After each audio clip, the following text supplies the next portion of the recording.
They took my room first. It was late spring in Naperville, Illinois. The kind of mild evening where the air held the scent of cut grass and the promise of an easy summer. Not that ease was something I'd known much of lately. My son, David, stood in the doorway, leaning against the frame like he owned it, which technically he did, this whole house on Elm Street. His wife, Sarah, hovered behind him, her expression carefully neutral, a skill she'd perfected over the years we'd shared this space. Mom, David started, and the tone was the same one he used when delivering bad news, dressed up as practical solutions. With the company going full remote, I really need a dedicated office setup. The dining room just isn't cutting it anymore. My room, the one I'd moved into after my husband passed 5 years ago, the one that had been mine, just mine, felt suddenly distant, already occupied by his words. It was the largest spare room, quiet, on the opposite side of the house, from the noise of their lives. Sarah nodded in agreement. A small, tight movement. "It's for work, Barbara," she added, using my name but making it sound like a formality, a necessary address before the dismissal. They didn't ask. They told me. The subtle violence of it settled deep in my chest. They had already decided. My things, the old quilt my mother made, the small wooden desk where I paid bills, the photographs on the dresser, were already mentally displaced. They talked about productivity, about needing space for video calls, about how important this was for David's career, never about my need for space, for privacy, for the last small corner of the house that felt like it was mine. The house had been theirs before I moved in, after selling my own.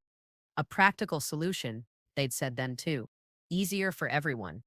Now, even that practical solution was being adjusted, with me being the piece that had to move. I looked at David, at the stranger my son had become, his face set with a kind of oblivious entitlement. I looked at Sarah, her eyes avoiding mine, the silence stretched, filled with the unspoken assertion of their authority, their right to rearrange the world around them, including me. They waited, not for my permission, but for my acceptance. They waited for me to fold, as I always had. The betrayal wasn't just about the room, it was about the assumption that I had no boundaries worth respecting.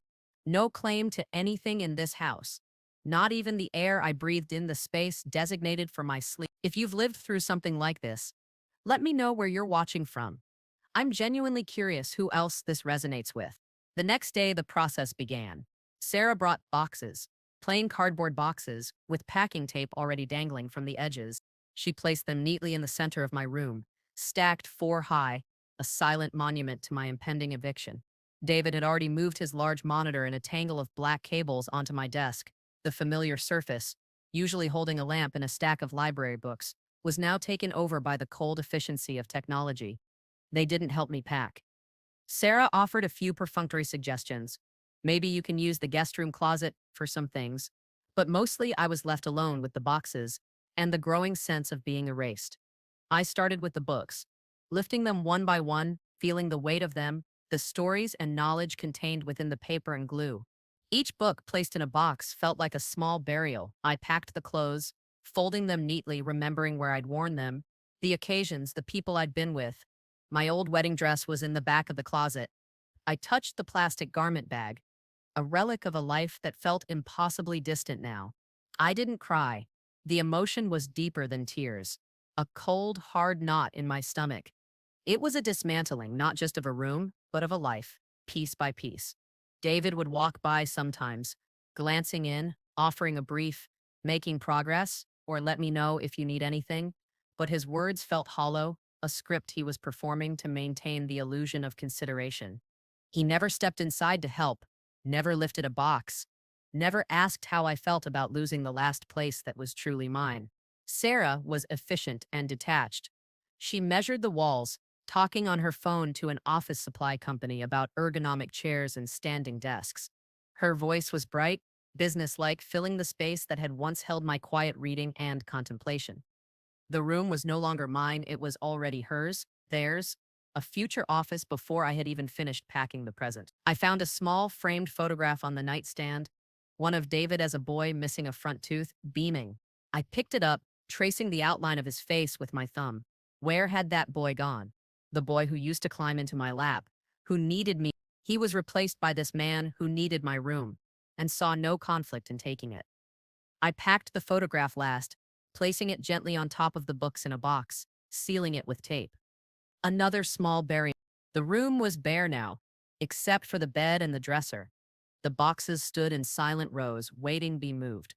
The air felt different, already sterile, anticipating the arrival of monitors and keyboards and the hum of electronics. My personal history was packed away, ready to be relocated to wherever they deemed appropriate. They decided I would move into the small den downstairs, barely bigger than a walk-in closet. It was dark, with one high window that looked out onto the side of the garage. There was no proper closet, just a narrow wardrobe they'd squeezed in. My dresser wouldn't fit, so it was relegated to the basement, its drawers emptied of my things, my books, my clothes. The small trinkets that made a place feel like home were crammed into this tiny space. My queen-sized bed, the one I'd shared with my husband for decades, then slept in alone, was too large for the den. They bought me a twin bed, a narrow cot that felt like something from a boarding house. "It's cozy," Sarah had said, trying to sound encouraging, but her eyes gave her away. It was a temporary solution, she implied. Until what? Until I was gone. The question hung in the air, unspoken but heavy. I arranged my few belongings in the den. The framed photograph of young David went on the small nightstand beside the cot. It looked out of place, too large for the limited surface, a reminder of a connection that no longer seemed to exist. I tried to make it feel like mine, arranging a few books on the windowsill, putting a small rug on the floor, but it felt provisional, temporary, like a waiting room. Every morning, I woke up in the cramped space, the low ceiling pressing down, and felt the weight of their decision. I would walk upstairs to the kitchen, past the door to my old room, which was now David's office. I could hear him sometimes, his voice muffled by the door, on a video call.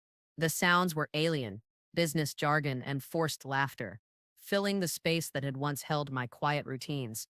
I felt like an intruder in my own home. They had made it clear, without saying the words, my needs were secondary. My comfort, my privacy, my sense of belonging were less important than a dedicated space for video calls. They didn't see me. Or perhaps they saw me, but simply didn't care. The subtle slights accumulated. They'd forget to tell me about plans, leave me out of conversations, talk about their future, their travels, their goals, as if I were a piece of furniture in the room, present but not participating. Sarah would cook meals, but use ingredients I couldn't eat due to dietary restrictions I'd mentioned repeatedly. It wasn't malicious, not overtly, but it was a constant, low-level disregard, a way of making me feel like an afterthought.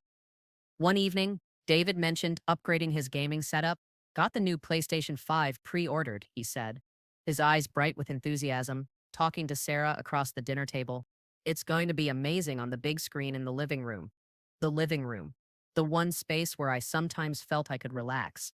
Soon, it would be filled with the noise and light of his games.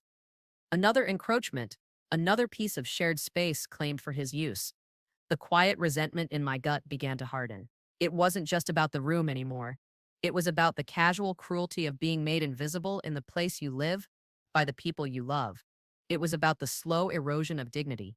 The dining room, once a place for family meals and quiet conversation, was now Sarah's temporary workspace.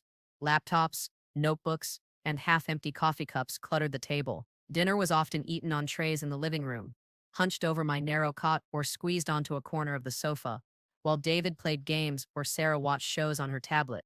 The rhythm of the house had shifted entirely around their schedules, their needs. My own days felt shapeless, dictated by the ebb and flow of their presence. I would spend hours in the cramped den, reading, trying to lose myself in stories that were far removed from my own bleak reality. But the reality always intruded. The sounds from upstairs, the thud of feet overhead, David's booming voice on a call, Sarah's quick footsteps were constant reminders of my displacement. Sometimes, I would go for long walks through the tree-lined streets of Naperville just to escape the suffocating atmosphere of the house. I'd look at the other houses, the families inside, and wonder if everyone felt this sense of quiet desperation, this loneliness among others. I tried talking to David once, gently, about needing a little more space, a little more inclusion. He became defensive immediately. Mom, we've done everything we can. This setup is necessary for my job. We gave you the den. It's perfectly adequate. The word was like a tiny shard of glass. Sarah remained silent during the conversation, her face impassive. It was clear they saw no problem, no injustice. They had made a practical decision, and my discomfort was an inconvenient side effect they preferred to ignore. I stopped trying to talk. The effort felt futile, like speaking a language they no longer understood. I started noticing things, small details, how the door to David's office, my old room, was always closed, how they would lower their voices when I came into the room, as if I might overhear something I wasn't meant to hear, the way they never asked me about my day, never inquired about my thoughts or feelings. I was a presence in the house, but not a person, more of a fixture. The PlayStation arrived, a sleek, white machine that sat prominently below the large television in the living room. David spent hours on it, shouting into his headset, absorbed in virtual worlds. The noise was often loud, spilling into the den, making it impossible to concentrate on my reading or find any peace. It was another invasion, another reminder that their comfort and entertainment took precedence over my need for quiet. I would watch him sometimes, from the doorway, the bright, violent images flickering on the screen, his face illuminated by the blue light. He looked happy, absorbed, utterly oblivious to the quiet suffering he was inflicting. The sight of the PlayStation, this expensive toy that represented everything they prioritized, their leisure, their space, their noise, became a focal point for my simmering resentment. It sat there, a symbol of my invisibility, their entitlement, and the life they were building that had no room for me. Not really. The feeling wasn't anger. Not. It was a cold, steady accumulation of neglect and dismissal, building into something hard and unyielding inside me. I started thinking not just about escape, but about balance, about somehow evening the score. The thought took root slowly, like a weed finding purchase in cracked pavement. It wasn't immediate, but born out of the relentless daily grind of being unseen. The small den felt smaller each day, the air stale. The lack of space wasn't just physical, it was mental, emotional. I had no room to breathe, no room to simply be without being reminded of my diminished status. I started spending more time outside the house. I volunteered at the local library, shelving books, the quiet order of the Dewey Decimal System a balm to my frayed nerves. I walked miles along the Riverwalk, watching the ducks, the geese, anything but the four walls of the den. During these solitary hours, away from the constant low hum of their disregard, my mind began to clear. I started to see the situation not just as something happening to me, but as a dynamic I was allowing. I had accepted their terms, their displacement, their quiet invalidation. Why? Because they were family? Because I felt I had no other option? The thought of reclaiming something, anything, began to surface. It started small, looking up apartment listings online, just browsing, not seriously considering. But the act of looking, of imagining a different space, a space of my own, felt empowering. It was a seed of defiance. Then came the incident with the mail. A letter arrived for me, a doctor's bill. Sarah opened it by mistake, or claimed to, and left it on the kitchen counter without a word. David saw it and brought it to the den later that evening. Mom, Sarah opened your mail. Sorry, no real apology, just a statement of fact. It was a small thing, easily dismissed, but it felt like another boundary crossed, another piece of my personal space invaded, even something as fundamental as my mail. I looked at the envelope torn open carelessly. It felt like they were opening up my life too, leaving it exposed and vulnerable. That night, lying on the narrow cot in the dark den, listening to the faint sounds of the PlayStation from upstairs, something shifted. The knot in my stomach didn't just hurt. It felt solid, capable of breaking things. The quiet despair began to transform into something colder, harder. Resignation curdled into resolution. I wouldn't just endure this. I wouldn't just wait it out. I needed to assert myself, not by begging for their consideration, which had proven useless, but by taking action.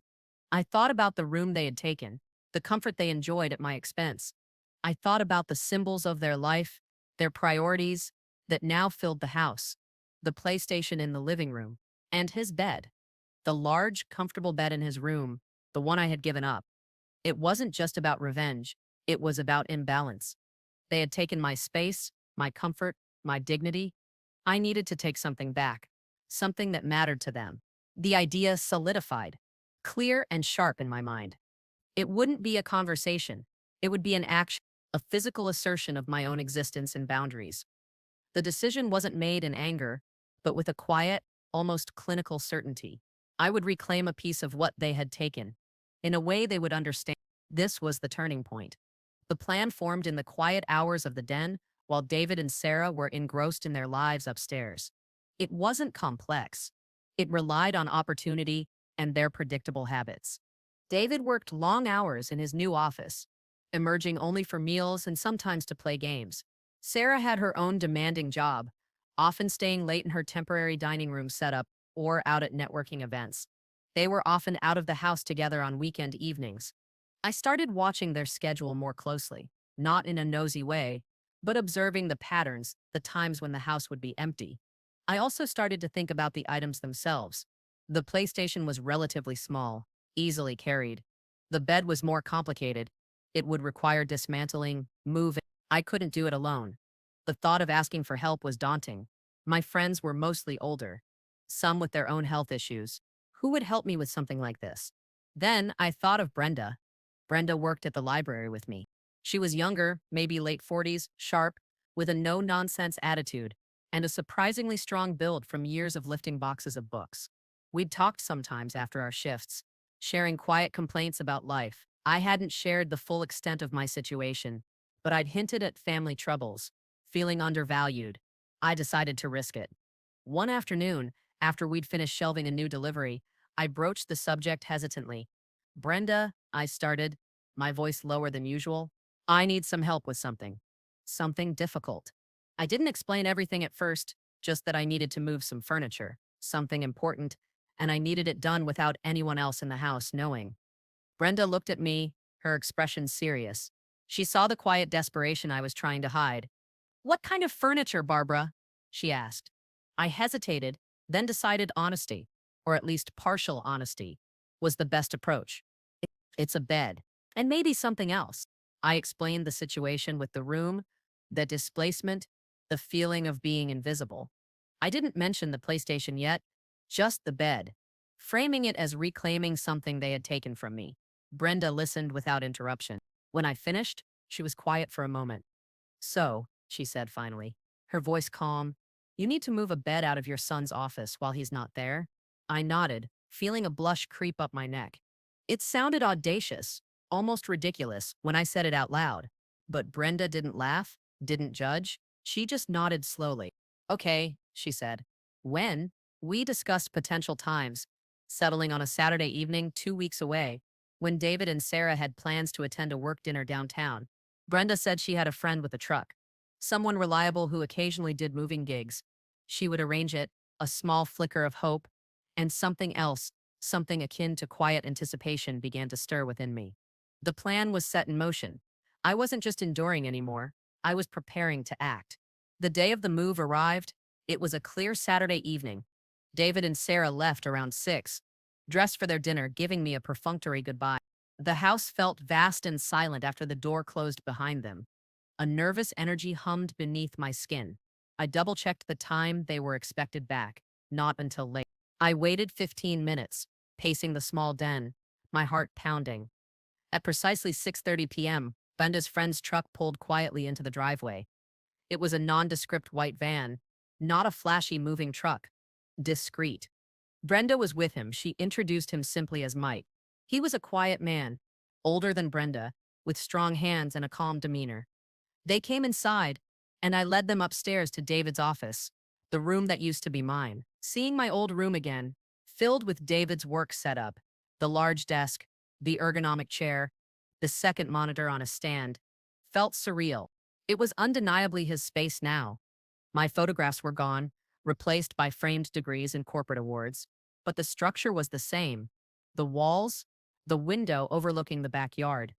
The king-size bed was still there, a large, bulky presence in the corner, covered with a daft gray duvet. It looked out of place in the office, a relic from its former life as a bedroom. This is it, I whispered, feeling a strange mix of apprehension and determination.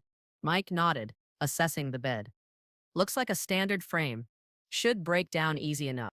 They worked quickly and efficiently.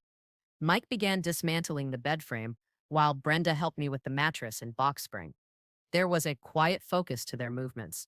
No chatter, just the scrape of metal, the soft thud of parts being set aside. It felt clandestine, like a heist, but the stakes were entirely personal, emotional. As they worked, I felt a sense of unreality. Was I really doing this? Taking the bed from my son's room?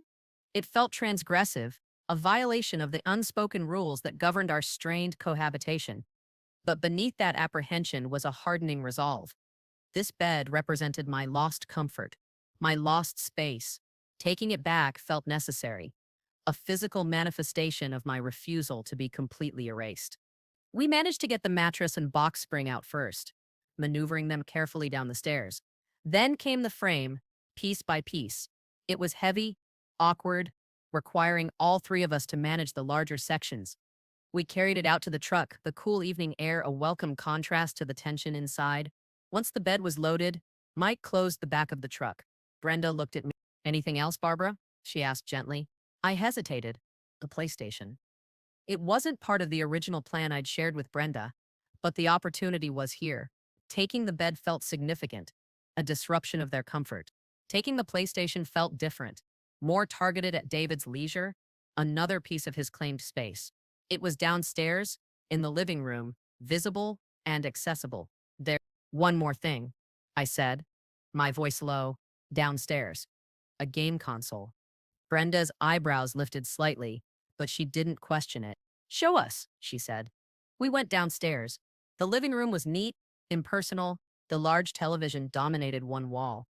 Below it, on a shelf, sat the white PlayStation 5. It looked almost innocent, a piece of technology. But I saw it as a symbol of his disregard, his absorption in his own world while mine crumbled. I walked over and picked it up. It was heavier than it looked, cool to the touch. I held it for a moment, feeling its weight. This was more than just a game console. It was a piece of the life he prioritized, the life that had pushed me aside. This, I said, more to myself than to Brenda or Mike. This is the other part. Mike took the PlayStation from me, handling it carefully. He placed it in the back of the truck with the bed components, wrapping it in a blanket to protect it. With everything loaded, Mike closed up the truck. Where to, Barbara? Brenda asked. I hadn't fully thought this part through. I couldn't bring it back to the den. It was too much, too visible. Do you have anywhere you can store it for a little while? I asked Brenda. She considered for a moment. I have some space in my garage, she said. It's not ideal long term, but it'll be safe there for now. It wasn't a permanent solution, but it was a space outside of David and Sarah's reach. We drove the short distance to Brenda's house. Unloading the bed and the PlayStation into her garage felt strange, surreal. The pieces of furniture, the console, sat there in the dim light among garden tools and storage boxes, looking completely out of context. But they were mine now. Or rather, they were not David's, not in the house he'd claimed as his own. Brenda didn't press for details, didn't ask what I planned to do next. She simply helped me move everything and then offered me a glass of water. Are you okay, Barbara? She asked, her voice quiet and kind. I felt a tremor run through me, a mix of exhilaration and fear. I don't know, I admitted, but I feel lighter and heavier all at once. Lighter, because I had acted, taken back a piece of agency. Heavier, because I knew the confrontation was coming. Driving back to the empty house, the silence in the car felt different. Not oppressive, but charged. I had crossed a line. I had gone from being the passively wronged party to an active participant in the disruption. The house felt different when I re-entered it. Quieter, yes, but also expectant. The absence of the bed upstairs, the missing PlayStation downstairs, left a palpable void. It was a space I had created. I went to bed early that night, back in the narrow cot in the den. Sleep didn't come easily. Every creak of the house, every distant car noise made me jump. I imagined David and Sarah returning, discovering the missing items. What would their reaction be? Anger? Confusion? Would they even notice right away? The anticipation was a physical ache. The silence of the house was a heavy blanket, amplifying my thoughts. I replayed the events of the evening, the quiet efficiency of Brenda and Mike, the weight of the PlayStation in my hands, the empty space upstairs. It felt unreal, like a scene from a movie, not my life. Yet, it was undeniably real. I had done it. I, Barbara, the quiet, compliant mother and mother-in-law, had taken the bed and the PlayStation. The audacity of it was both terrifying and, in a strange, quiet way, exhilarating. It was a small act of rebellion, a reclamation of power in a situation where I had felt utterly powerless. I wasn't sure what would happen next, but I knew I couldn't go back to being the invisible fixture in their lives. This act had changed something, not just in the physical space of the house, but within me. I was no longer just enduring. I was pushing back. I finally drifted off to sleep, the narrow cot feeling strangely secure, surrounded by the darkness of the den. The next morning was Sunday. David and Sarah slept late. I woke up before them, the events of the previous night hitting me with full force in the morning light. I felt a surge of anxiety, but also a strange sense of calm. There was a certainty in my actions that I hadn't felt in a long time. I made myself coffee, the mundane ritual a grounding force. The house was still silent. I could hear the birds outside, the distant sound of traffic. The void left by the missing items seemed to hum in the stillness. Around 9 a.m., I heard movement upstairs. Footsteps, then muffled voices. I tensed, wait, silence. Then a door opened, and David's voice, sharp and loud, cut through the quiet. "Sarah, where's my PlayStation?" His tone was accusatory, directed at her, but the words reverberated through the house, reaching me in the den. I stayed put, not making a sound. More muffled conversation, then Sarah's voice, calmer but with an edge of confusion. "I don't know, David. It was there last night." Footsteps again, coming down the stairs. I heard them walking through the living room, the kitchen. They weren't coming to the den. Not yet. Then, a different tone in David's voice. A sudden realization, laced with disbelief. And the bed. The bed's gone from the office. Silence followed. A long, charged silence. They knew. The disruption had been registered. The game had changed. The silence after David's realization was short-lived, quickly replaced by agitated titsaset and hushed, urgent conversation that I could hear drifting from the living room. They were trying to figure it out. Who would take a bed? Who would take a PlayStation? Their world, the predictable, orderly world they had built on the foundation of my quiet compliance, had been abruptly shifted. I remained in the den, sitting on the edge of the cot, my hands clasped tightly in my lap. I didn't need to announce myself. They would come to me. The air felt thick with unspoken questions, with a tension that had been simmering beneath the surface for months and was now finally breaking through.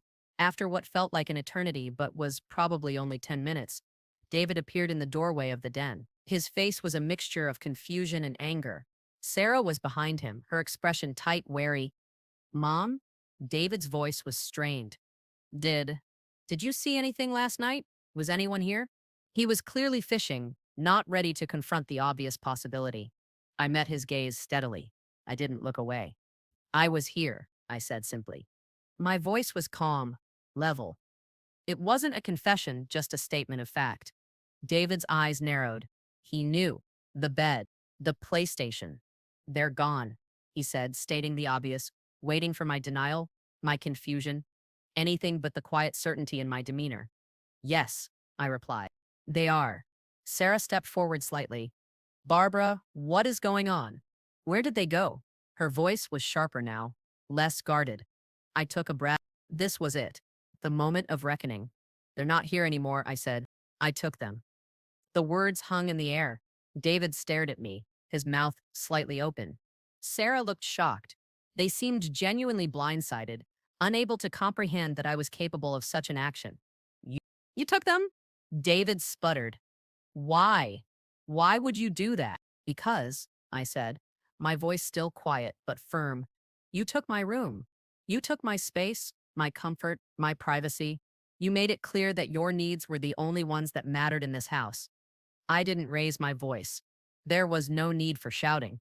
The quiet delivery seemed to land with more force. "That was for work," David exclaimed.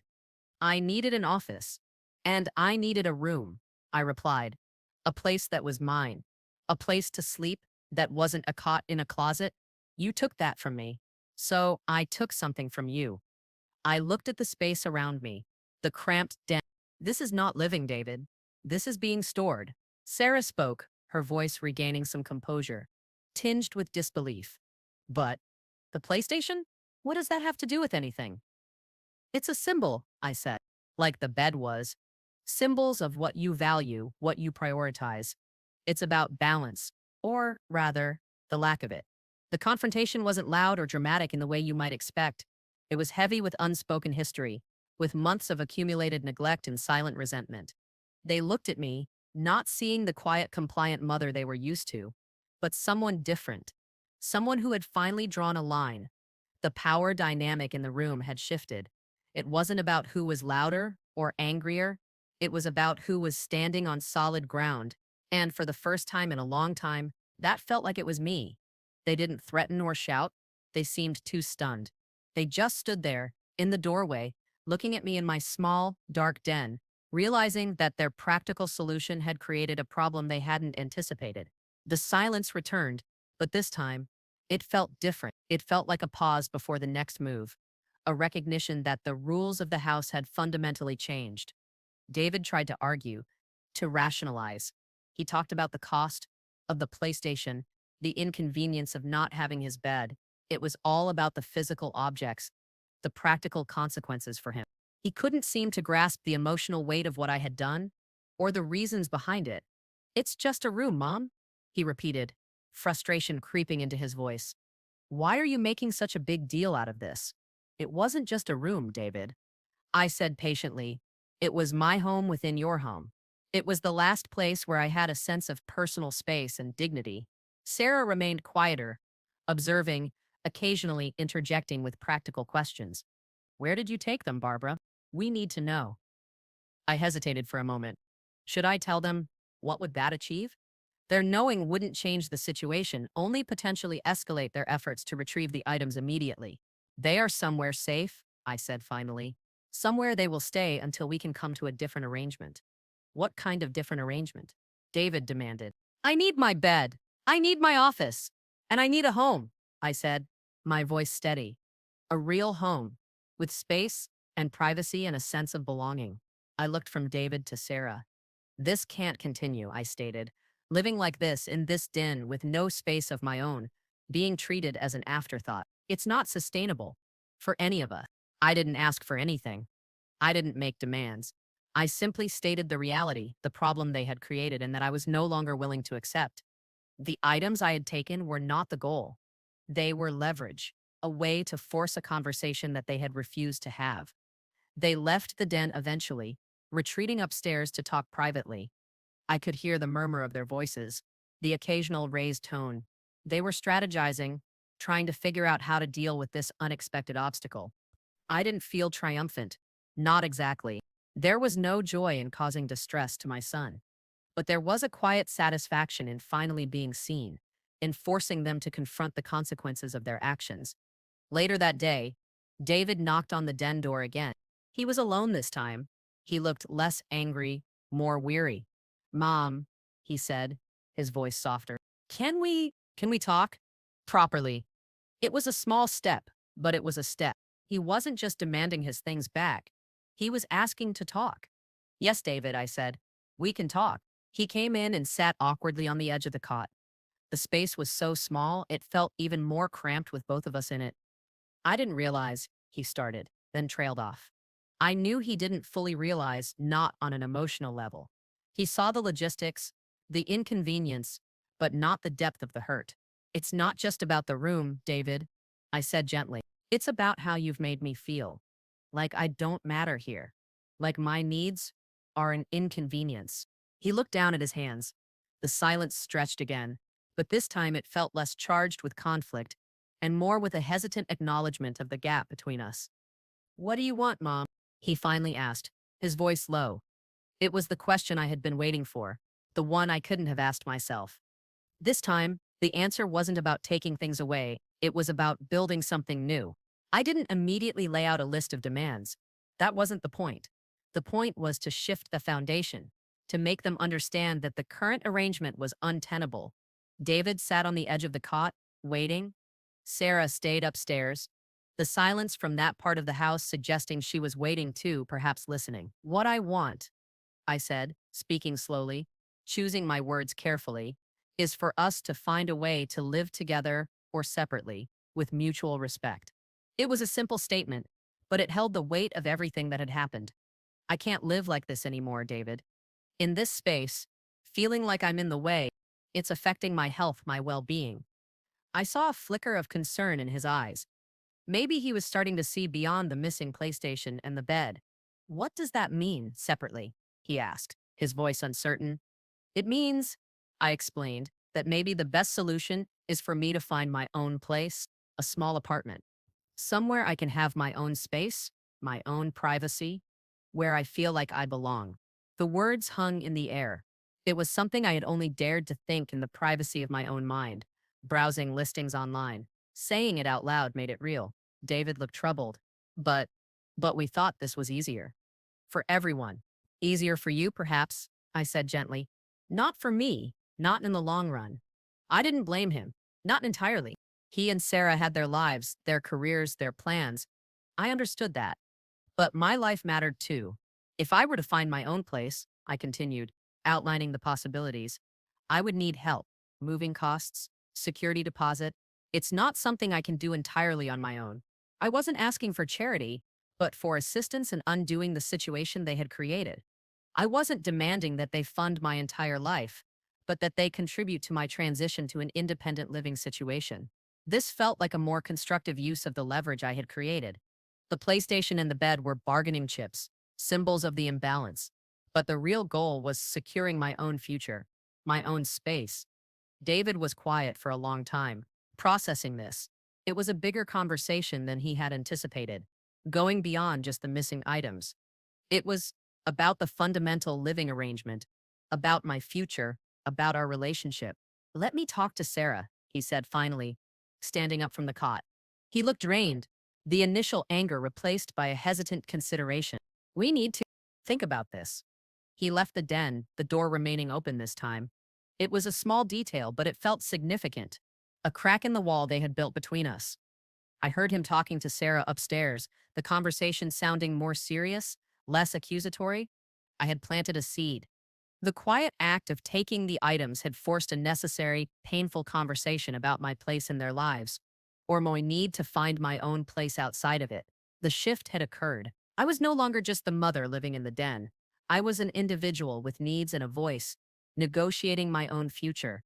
The items were gone from the house, but their absence was creating a space for something new to be built. Days passed. The PlayStation and the bed remained in Brenda's garage.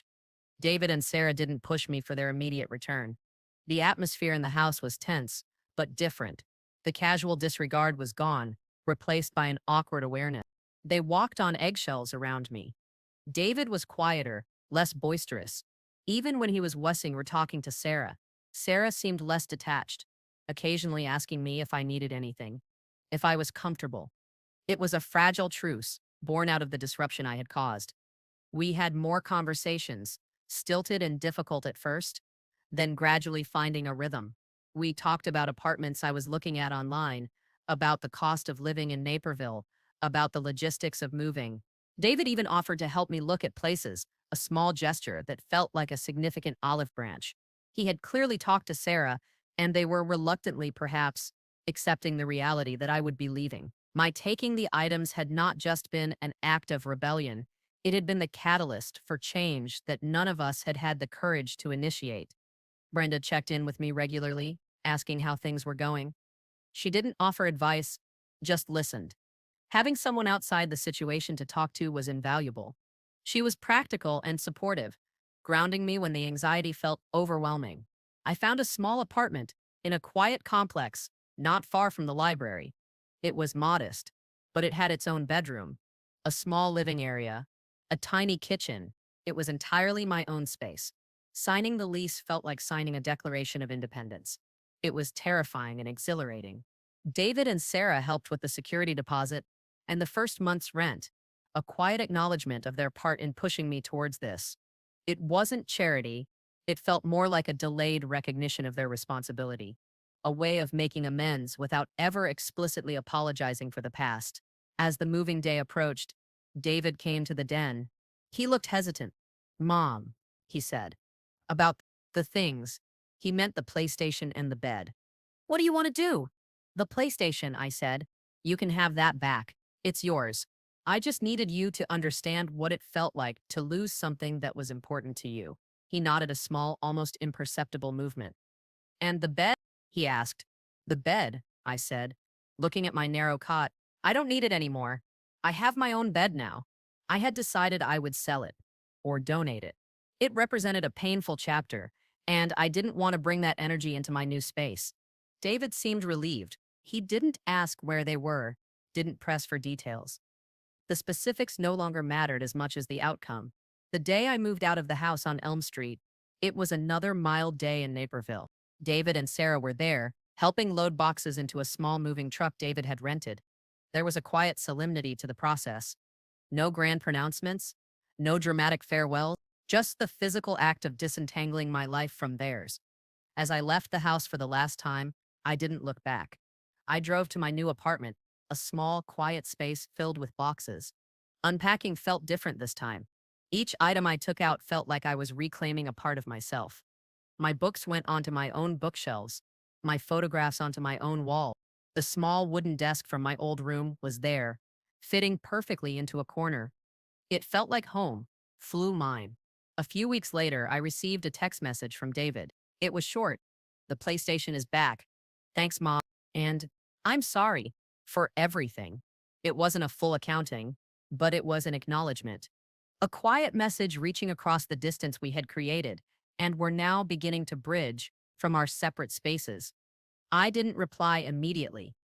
I sat in my own armchair, in my own living room, sipping a cup of tea, looking out my own window. The silence in my apartment wasn't empty. It was peaceful. I had taken things, yes, but in doing so, I had also given myself something invaluable, my dignity, my space, my life back. The objects were just objects. The true reclaiming had happened inside me.